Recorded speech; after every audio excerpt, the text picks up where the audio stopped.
This is Nicole Johnson-Starr with the PTSD Retreat Radio Talk Show. We have done 3 parts to this tonight. Baker's Green Acres. You can look it up on Spreaker.com. The PTSD Retreat Radio Show, you can actually find that, and then you'll be able to find the episode. And I'm going to tell you guys, I really appreciate having Mark on here because he's not the typical military individual. He is, because he's just another American here who's raising his family.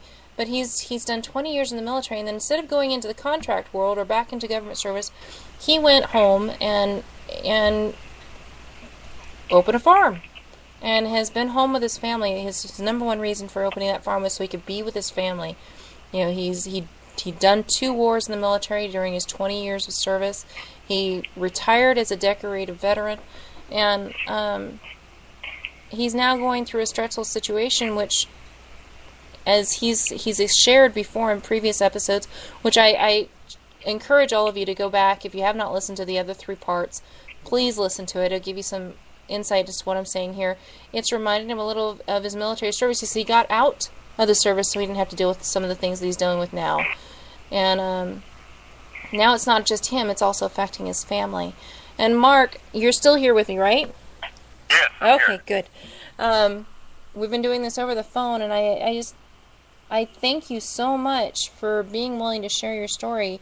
What things are coming up for you and your family in the near future, as far as this circumstance is concerned with the DNR and so forth? Okay, well, the next thing that we have to do is we have to go to what they call depositions, and that's where we get to bring in people from the state and put them on the stand and ask them questions. Our lawyers do that. Mm-hmm. And that should be happening next month. And then we have to schedule with the courts to go before the judge. And I'm told that will probably happen middle of summer, like June. Okay. And so between now and then, it's kind of a waiting game. The hurry up and wait. Yeah, hurry up and wait. We've got to keep our farm going. We've got to keep our animals alive. Mm-hmm. And we've got to try and survive with very little income. Mm-hmm. So that's kind of what we're up against. And, we have some plans. I think my wife said something to you about the Anyone Can Farm program. And we're finding that maybe what we're supposed to be doing is teaching people how to do some of these farming disciplines that, I think died with our grandparents. Yeah. Because I think we've pretty well outlined that our farm is kind of a traditional agriculture outfit. Mm-hmm. We don't have a lot of the big equipment. We do things the traditional way. And there is a living in it, for sure. A good living, if it's done properly. And not to mention, you actually get to be with your children. Right.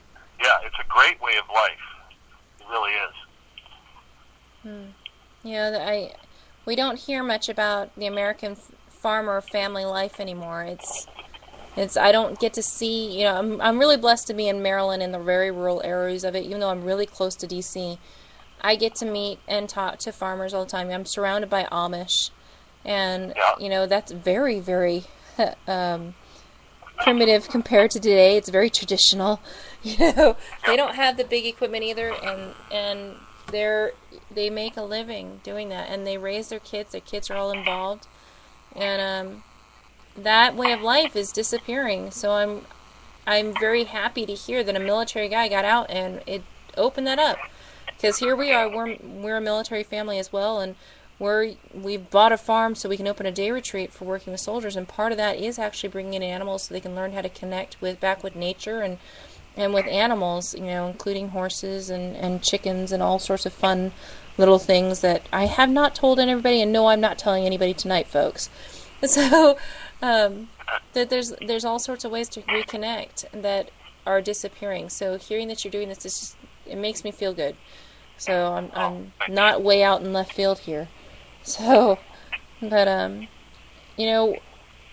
look forward to following up with you, and we'll do this, on a regular basis. We'll follow up on radio with everybody, and just to keep a tabs on you, to see what you guys are doing and how the kids are doing through all this as well. And oh, that's great. And I look forward to actually. Pleasure. Say again.